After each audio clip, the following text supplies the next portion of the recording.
Hello everyone, my name is Mary, and welcome to another episode of Getting to Know the Tarot and You. And in this series, I look at a tarot card, I look at its meaning, I look at its symbolism, I look at other examples of that card and see what those cards have to offer, and then I look at how that card is relevant in your everyday life, because it is my belief that the tarot deck is sort of a microcosm of life as a whole. And it has within its 78 cards pretty much all of life's experiences summed up in archetypes and energies. And so it's really helpful to study the tarot and look at it in terms of your own life and how you can use these cards to help you understand your own life.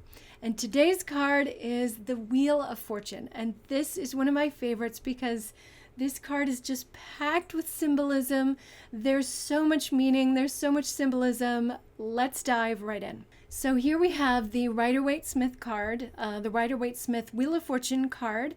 And this is part of the major arcana portion of the deck. So it has to do with the overarching themes of your life. It has to do with your soul's journey and all of that sort of thing. So basically, as you can probably guess from the name, that this card has a lot to do with fate, with destiny, and with the path of your life. But this is not just a card of fate, a card of destiny. This is about the bigger picture of divine law that controls your fate. And it also indicates that you are an instrumental part of the cosmic symphony, that you do play a part and your decisions do matter, even though your life is a part of a cosmic whole, is a part of a masterpiece that is beyond your creation. So yes, you are writing the story of your life, but there's more than just your storyline at play. You are a part of a bigger story. Your life is a part of a bigger masterpiece being written here. And so that is basically, in a few words, what this card is all about. So let's dive into the symbolism and you'll get a better picture for what this card means. So first off, as is plainly obvious from the picture and from the name, the first symbol I want to talk about is the wheel. And the wheel is all about, it's symbolic of cycles, just like a clock, but it's also symbolic of forward motion, movement, and growth. Also, interestingly enough, the chakras, the 7 energy centers in your body, are also thought of as wheels. So the wheel is an important symbol here. The next symbol I want to point out to you are the letters, the pretty obvious letters. If you're going this way, clockwise around the wheel, it's T-A-R-O-T, spelling tarot, which, as I've already said, is sort of the story of life, of human life. Pretty much everything you can expect to experience is somehow symbolized in the tarot deck. So it's sort of life as a whole. But more importantly, if you go the other way around the wheel, it spells T-O-R-A. And where have we seen that word before? Torah? Well, if you have been watching this series, you know it appeared on the scroll of the High Priestess. So the High Priestess symbolizes the internal journey towards enlightenment and towards spiritual knowledge. And the scroll that she's holding, that's sort of peeking out from beneath her robes, is symbolic of the divine blueprint, is symbolic of the secrets of the universe. And so that is, I think, exactly what we have here. Torah is symbolic of the divine blueprint. It's like the conductor's score of, like, for example, in a symphony, the orchestra, each member of the orchestra has their own part on their music stand, but the conductor is the only one who has all of the parts, and he can see what the flute is playing, what the timpani are doing, and he can see what all the instrumentalists are supposed to be doing, and sort of keeps it all together. And so even though on your part of the score you may see 40 measures of rest, on the conductor's score, he sees what everyone is doing. He sees how it all fits together. And so the idea of Torah as being the divine law, the cosmic symphony, the divine blueprint, indicates that there is a much bigger story at play, a much bigger story at being written. And who is the author of that story? Well, it's right here in the next symbol that I'm going to show you. These, what I would describe as squiggles, because I am not familiar with the Hebrew alphabet, but they are Hebrew letters. We have the 4 letters that spell out Yahweh, the Hebrew letters of Yahweh, the name of God. And so this outer wheel, which has the name of God on it, which also has the word Torah, which is divine law. The first 5 books of the Hebrew Bible are considered the Torah, and it sort of lays out the foundation of what God was doing when the world was created and how to live your life and all the rules and laws. That Torah is very instrumental in sort of giving you a foundational knowledge. And so what's happening here in this outer wheel is the divine law that's happening, that is conducting all of the things, that is making everything happen. It's the divine engine that's running the show of creation. And so this is the hand of God. This is the hand of God making everything happen, tying up all the loose ends. This is the master blueprint. This is the conductor's score. This is the ultimate story being told. And that is what that outer wheel sort of symbolizes. The inner wheel has 8 spokes on it, and 4 of them have little symbols. And these symbols, the top one here is the symbol for Mercury. Next over here is sulfur. Down here is water, and over here is salt. And these are alchemical symbols. And alchemy is sort of like, as you all know, you can look it up. I'm no expert on alchemy, but it's thought of as the ancient process of converting base metals into gold. Alchemy is sort of the combination of science and mysticism in order to take these lower vibrational things and to purify them into higher vibrational, more powerful, more pure things. And so in a way, I was looking at different definitions of alchemy online, and one of them used the word liberation, which I think is absolutely perfect. Because in a way, alchemy is both at its on a spiritual level and a physical level, is the liberation of the Spirit of God from lower vibrational states into a higher vibrational state. And so this, while the outer wheel might be God's divine law, God's divine blueprint, the hand of God that is sort of running the show, that is turning the wheel of creation, the inner wheel is you and your alchemical process of turning these experiences that life is giving you into spiritual gold, into experiences that will help you ascend, that will help you get better, that will liberate your spirit from the entrapments of life. So that is a beautiful sort of, already from just by looking at the wheel, we have a pretty clear idea of what this card is all about. But wait, there's more, because we have here a whole lot more. So outside the wheel, there are 3 creatures that are actually sort of touching the wheel. Now, the first one at the top is the Sphinx, and that is a Egyptian mythological creature, which I'm sure you can look up and find out all kinds of things about. But basically, from my understanding, the Sphinx is part lion, part human, and represents intellect and fierce power. It also represents guardianship and protection. And so the Sphinx is, not only from its position at the top of the wheel, but also from its symbolism, this is in the position of power. It's in the position of victory. It's in the position of having gained something, of having won something, of having ownership over some sort of truth and some sort of victory.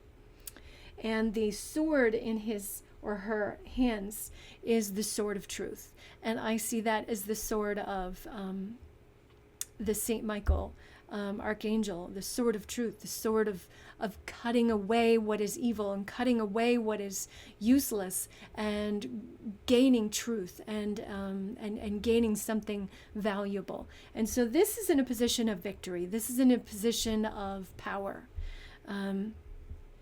But the next guy over here is the serpent. Now the serpent can be thought of and by some people as the Typhon, and I don't know if I'm saying that correctly. I apologize to everyone who knows the correct pronunciation, which is a figure in Greek mythology, which is a monstrous, deadly serpent. And whatever that means to you, let that be that as it may. I actually like to see the serpent as the serpent from the Garden of Eden. So the thing about the tarot is that there's many symbols in these cards that can be interpreted in multiple different ways. Whatever the lens is that you use to see the world, the tarot will apply. So I like to see the serpent as the serpent from the Garden of Eden. But no matter what tradition you use to interpret this serpent, the basic meaning, I think, is the same. He's the guy that takes you down. He's the guy that's going to wound you, show you your darkest, lowest parts of yourself, that will show you your shadow self, that will trick you and deceive you, the way the serpent did to Adam and Eve in the Garden of Eden. The serpent was a trickster, and the serpent didn't exactly lie, but sort of twisted the truth to manipulate and to convince Adam and Eve to do something bad, and led to their downfall and led to a whole lot of pain. And so this is the part of your life that perhaps brings you to your knees. The serpent represents those times in your life where you are weak, where you see your weaknesses, you see your downfalls, where you see yourself not acting in the best possible way, or where you see yourself stuck, or where you see yourself being deceived or tricked or just brought down, basically. This is the energy that brings you to your knees. This is the energy that takes you out of this place of victory and out of this place of confidence. And now we go down to the bottom of the wheel, where we encounter Anubis. So Anubis is a jackal-headed figure who was the ancient Egyptian god of the dead, and his sort of symbolism is aligned with the afterlife, aligned with death, and aligned with resurrection. And so as everything goes in the tarot, nothing here is literal, okay? The tarot is not a literal tool. It is a symbolic tool. It is a tool that helps you understand your life through symbolism and archetypes. It's all about understanding the energies influencing you and where that energy lies in your life. And so the energy being symbolized by this Anubis figure is the energy of death and resurrection.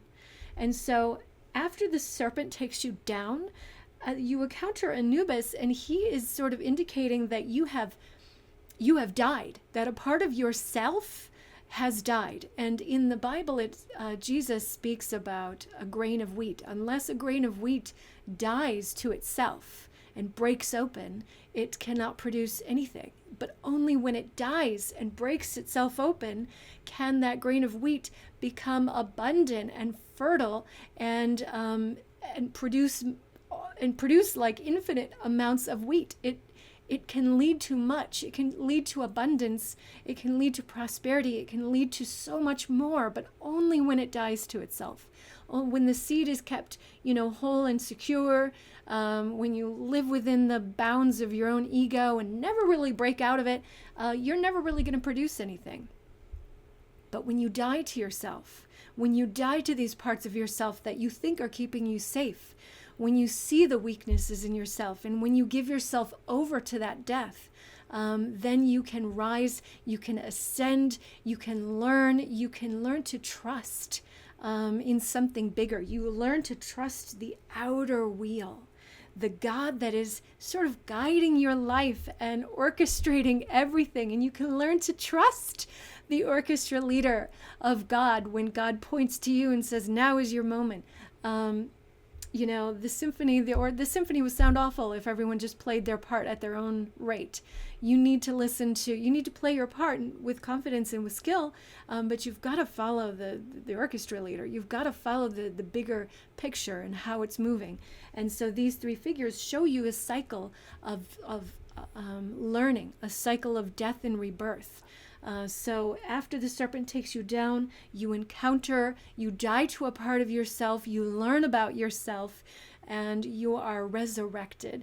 You overcome that darkness and that shadow. And only by overcoming that darkness and that shadow can you rise up. And Anubis is the figure of resurrection, the figure that gives you the power to say, good job, you've overcome this obstacle, and you rise up and you meet this Sphinx figure again and start the whole process over again. And this needs to happen again and again. And while you're doing that, you are alchemizing these alchemical symbols. You are alchemizing, you are learning, you are discovering those parts of yourself that you need to transmute. You are alchemizing all your experiences into divine experiences. You are learning how to get closer to God and how to get closer to trust and faith in the divine spark that dwells in you and dwells outside of you also. Now let's move to the four figures on the outside. What we have are four figures. We have a human, we have an eagle, a bull, and a lion. Now each of these figures has wings. You might think this guy here is an angel because he has wings, but all of them have wings. And so the wings, I think, symbolize ascension.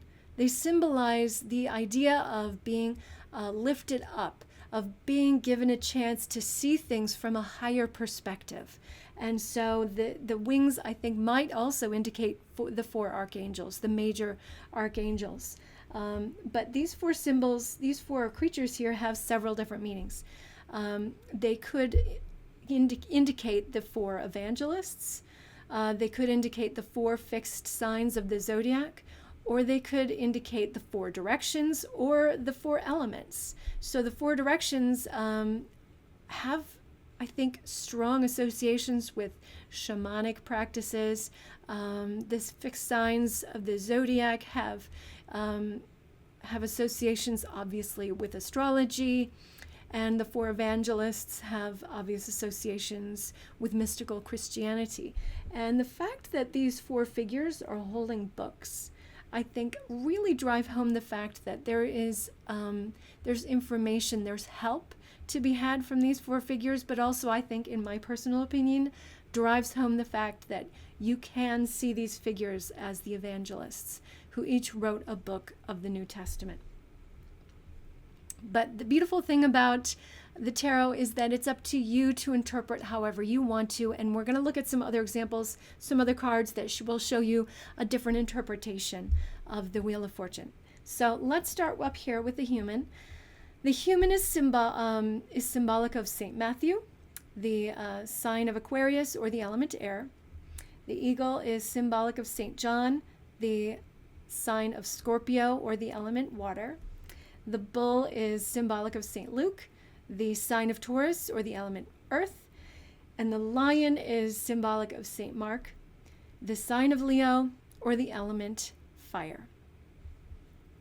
So because these four creatures are in the corners, and since they have such of a magnitude of meaning, however you want to see it, whether you want to see it as the four evangelists, the gospel writers, whether you want to see it as signs in the heavens, the stars in the sky, or whether you want to see them as the four elements, however you want to see them, these four creatures represent assistance, represent, I think, guardianship, represent help, represent the idea that no matter how far out you go, that the whole universe is watching you, helping you, guiding you, and they're all a part of this magnificent thing that's happening.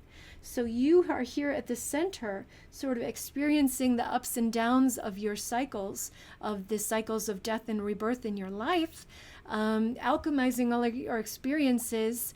Out here in the outer wheel is God, orchestrating everything, giving you the ups and downs of your life. And these creatures are sort of giving you further, deeper meaning. These creatures are giving you help, giving you assistance, giving you something to look at, something to draw from, something to use to help you move through these weird and crazy experiences of life. So the next thing I want to do is look further into the meaning. Now that we've looked at the symbolism, let's look a little bit deeper into the meaning. So your life, the Wheel of Fortune indicates really strongly, because of the heavy amount of symbolism in this card, I think this card is showing you that your life is more important than you think, that you are a part of something much, much greater, that destiny might be giving you a new job or might be taking away your job. Destiny might be giving you a new relationship or might be giving you a new challenge in your current relationship. No matter what destiny is bringing you, no matter how complex the story of your life seems to be, it is showing you that everything you're experiencing holds opportunities for growth. That this is all for your betterment. It's all for your highest good. There is a way to grow. There is a way to ascend. There is a way to get better through all of the experiences that you're having. And that this card is showing you that even though there's this cosmic thing happening that is so much bigger than you, you still have a choice in how you're going to evolve through your circumstances. The experiences that you're having are outside of your control much of the time, but how you evolve is your choice. How you will gain from these experiences is your choice. So now that we've looked at the meaning and the symbolism, let's look at other examples of the card. I scoured the internet and found 6 examples of this card that I wanted to share with you. And the first one on the upper left of these 6 cards is from the Morgan-Greer Tarot. This is an important tarot to me because it was my first deck. And as you can see from the artwork, it's got this vibrant children's book sort of artwork that's very easy to connect to. And this is why this deck really called to me, is because it was easy to connect to, easy to learn from. It is based on the Rider-Waite Smith, even though some of the cards I think are quite, in my opinion, quite different. And it wasn't until I got the Rider-Waite Smith deck that I was really like, oh, I get it. And everything clicked into place. It wasn't until I got that deck that I really understood it. But this deck has something to offer. And I wanted this to show you this one because this one really jumps out at you. It's obvious.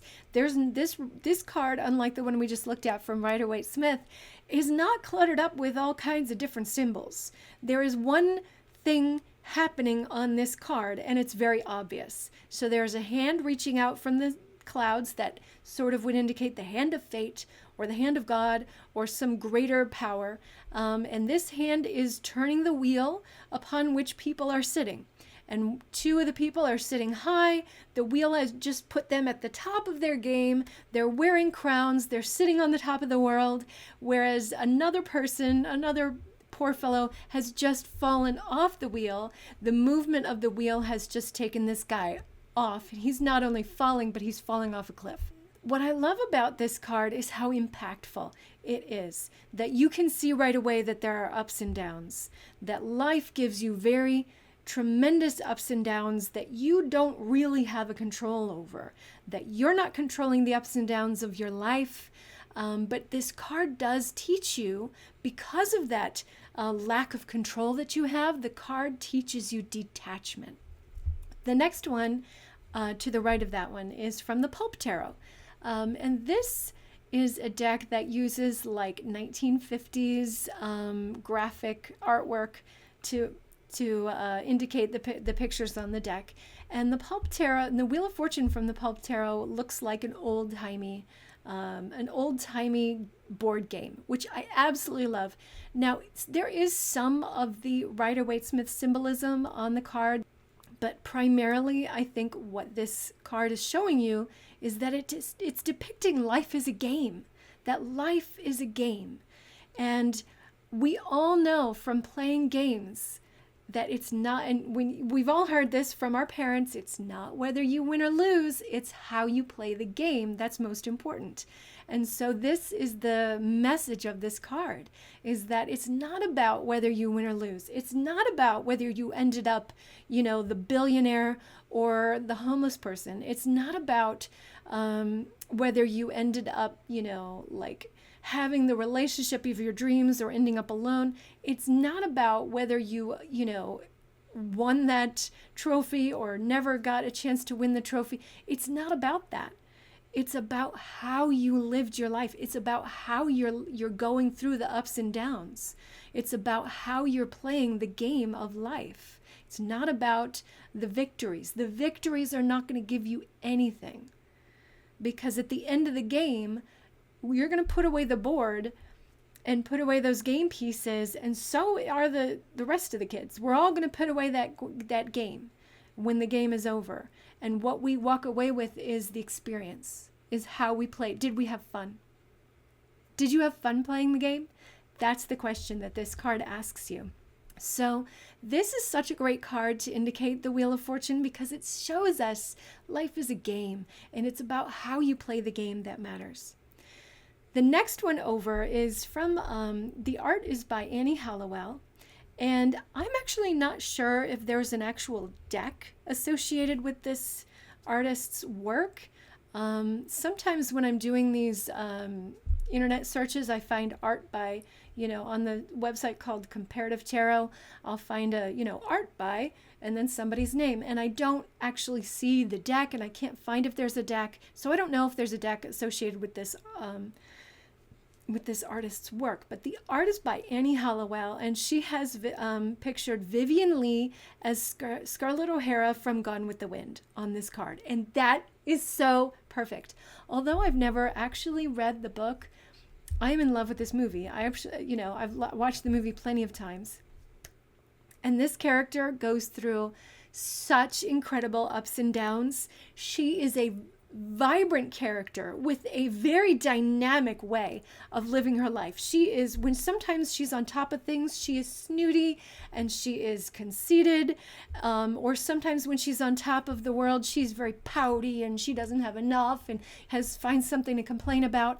And the same is true when she's on the bottom. Like sometimes when she's, in the depths of despair, and the circumstances of her life in this movie take her on like huge ups and downs, because it takes place during the Civil War. There's huge ups and downs that happen to her. So when she's on the bottom, sometimes she's like filled with fire and filled with motivation, and she's going to get better. Or sometimes she's just so dramatic and oh my goodness. So she has a very, up and down way of living her own life, but her life is filled with a lot of ups and downs too that she can't control. So there's ups and downs that she can control and ups and downs that she can. And watching her navigate her life is sort of a lesson in the Wheel of Fortune, because, sometimes she's very poor, sometimes she's rich, sometimes she's got it all, sometimes she's got nothing, sometimes it's very difficult and sometimes it's very easy. Sometimes during the easy times, she doesn't really take proper advantage of it. It's such an she's such an interesting and complex character, and her life is filled with so many twists of fate that it's just, it's so beautiful to see.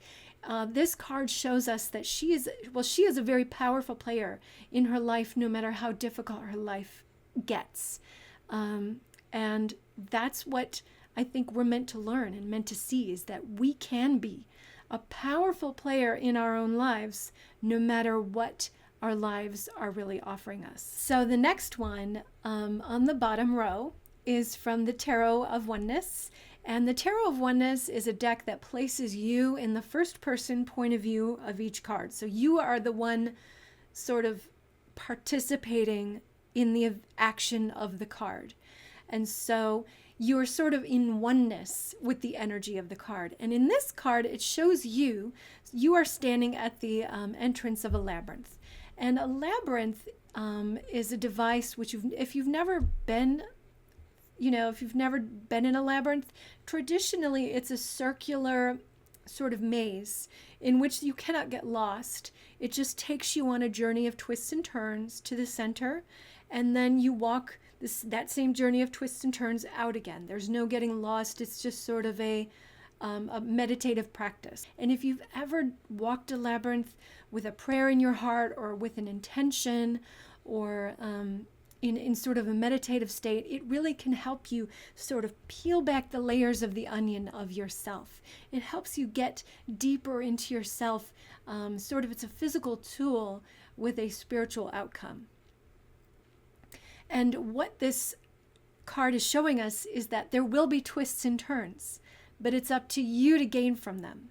So yes, you're going to enter knowingly a structure that will take you this way and that way, ups and downs, twists and turns. It shows life as a journey, but it also shows you that every turn is designed to help you grow, that the whole journey is designed to help you learn, uncover lessons about yourself, and the intention is for you to leave this journey in a higher state than you went in. And so it's such a beautiful image that shows you that the Wheel of Fortune is bigger than you. It was there before you. It will be there after you. But you can gain from it. You can enter into a relationship with it, so to speak. The way that you might enter into a relationship with a labyrinth during the time that you're walking the labyrinth. So such a beautiful card. The next one is from the Tempest Tarot. The next one over to the right of that is from the Mindscapes Tarot. And this is a spider web. And I chose this one even though I've never heard of the Mindscapes Tarot, because I kept coming across, and I know that there are plenty of Wheel of Fortune cards that have a spider web on them. This is a very common depiction of the Wheel of Fortune. So the first question that a spider web, and I chose this one just because it looked so pretty. So the first question that the web on this particular tarot card might bring to mind is, who's weaving the web? So is it you that's weaving the web? Is it you that's putting together all the little strands and weaving together all the experiences of your life to make something strong, to make something that will, further you? In that case, you have the responsibility of tying everything together, but there is an element outside of your control, whether the fly is going to fly into your web or not. Or is it God that's weaving the web? Is it God that's taking the little strands of your life and weaving them together and weaving you together with other people and other events and really putting together this cosmic thing that you are a part of? Either way, the idea of a web has another very beautiful symbolism that I don't see in many other cards, and that is the intricate, delicate nature of these strands. So the strands or the filaments of the web are very delicate, as well we know. And so a spider just, hanging down on one single filament, that single filament's not going to do much for, it's not going to accomplish much. No fly is going to get caught on a single filament. It won't do anything. It's only when that filament is tied to other filaments in this beautiful, intricate design that it has power. Together we have power. Together with the universe and with God and with all that's happening, there is great, great power.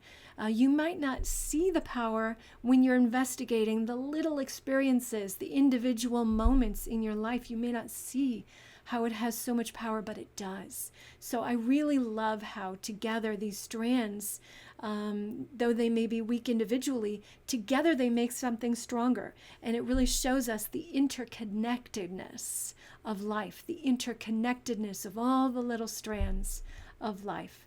And the last one is from the Tempest Tarot, and this is a tarot deck I have. And this deck I wanted to mention that a lot of the cards in this deck are very minimalist. Some of them are not, from my recollection. Some of them I remember seeing, color or something happening, that fills the whole card. Whereas some like this one, you're getting only a minimalistic symbol. And so I really love this one. First of all, what is being shown here is the helm of a boat. So we're looking at the helm of a boat. And the boat symbolizes your life. And again, just like in the web, we have a question to ask.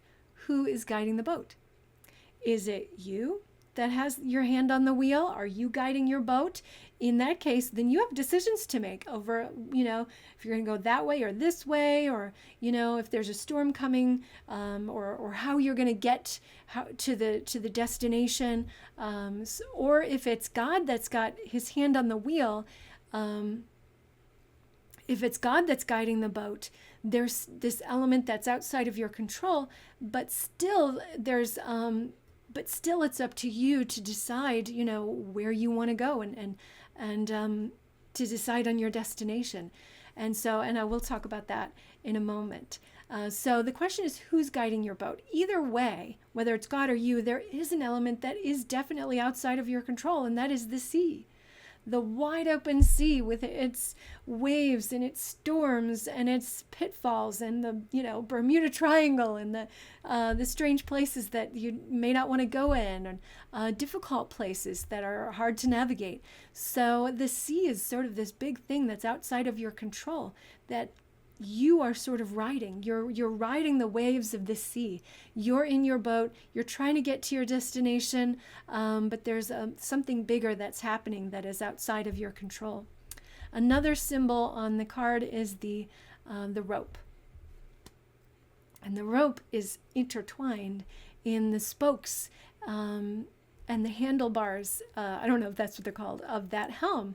And so it sort of indicates the idea of that there might be hang-ups, there might be drawbacks, there might be a knot or two to unpick in your life. Another symbol on the card is the seagull. So even though it's a minimalistic card, there's so much on it. I love that. So the seagull indicates freedom. It indicates the energy that we're all aiming for, this energy of being free, of being detached, unaffected by the circumstances on the surface. That seagull indicates that freedom that is the ultimate goal. Though that we want this, and that is our aim, it is very hard to obtain it because we are affected by the storms and the knots and the unexpected tidal waves and the ups and downs of life. Now, there is another symbol on this card that is not actually pictured, but I think is, in my opinion, very obviously there, which is the idea that because it's a boat, you have a destination. And I mentioned that before. There is a destination. You have a destination that you want to get to. Whatever the destination is, there's going to be the how of getting there might not be exactly in your control. You might have to take a detour. You might have to make a stop or two along the way. You might not get there at the time that you want to. There's unexpected hang-ups, detours, and problems that stand in between you and your destination.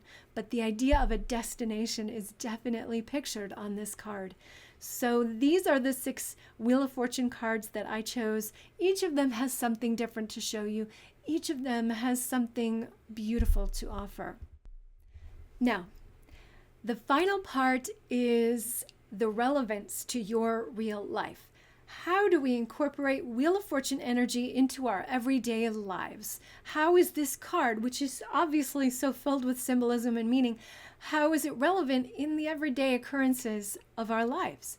I have 4 ways in which it can be relevant. And so way number one is ask yourself, what does the universe want from me right now? So basically, where in this little system of ups and downs, where are you? Are you down at the bottom? Are you at the top? Where's the universe putting you right now?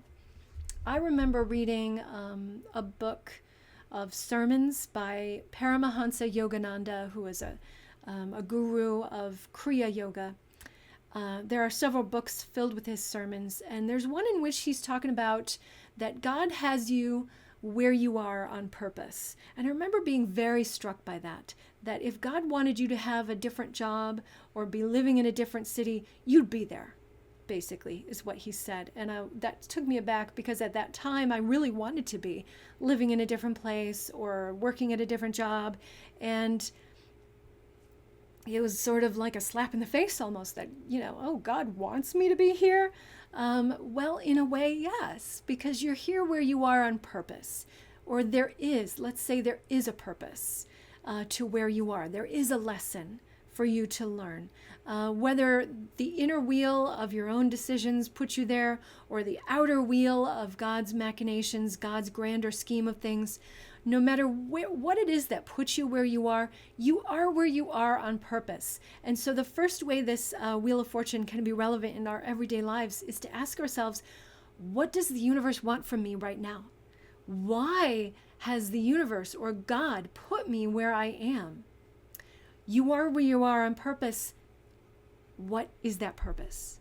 Stop and ask yourself, what is that purpose? Now, the second way that Wheel of Fortune energy can be relevant to your real life is that it teaches you to use each circumstance for transformation. So, on the outer wheel, we have the things that are outside of your control, life and death, or, things that are just bigger than you, the universe, creation, the laws that govern your life.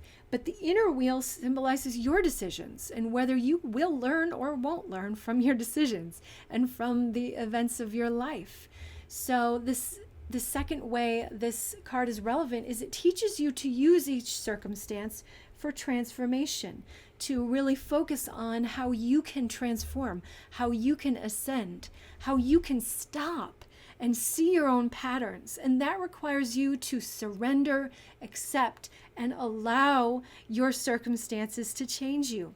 There will always be movement in the wheel. It will always be turning, but it's up to you to gain from that, from these turns of events. It's up to you to gain from the movement of your life, every moment of your life. It's up to you to gain from it. Use each circumstance, the good ones and the bad ones, or the in-between ones. Use each circumstance, each experience as a moment and an opportunity for transformation. The third way that the Wheel of Fortune can be relevant in your real life is basically the idea that everything you are experiencing is part of something greater. So every little movement of your life is part of this gigantic cosmic symphony. It's part of the grander scheme of things that you are a major part of, that you are an intricate part of, that you are an interconnected part of. You are a part of this beautiful, big, wonderful thing. It's not just about you. How does your situation impact others? How does every little decision you make impact others? How is every little decision you're making right now going to impact not only others, but, impact you down the line, or impact your life further on, or at a different point of your life? How is every little decision going to matter in the grander scheme of things? Because it does. It truly, truly does. And the fourth way that you can incorporate Wheel of Fortune energy into your life is to take the ups and downs like a champ. The Wheel of Fortune is going to take a turn now and then. That snake is going to take you down. Something's going to take you down. Something's going to pop up in your life that you didn't anticipate. The question is, can you roll with it?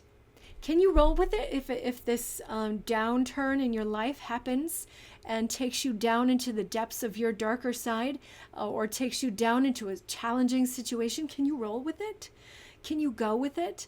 If this challenging situation lasts a few months, a few years, a few decades, like can you be detached from the how of life and just roll with it and trust? Can you really just take those ups and downs like a champ and play the game with the most positive attitude? Can you do your best no matter what? So those are the 4 ways that you can incorporate Wheel of Fortune energy into your everyday life. So this was a huge card with so much meaning and so much to teach us.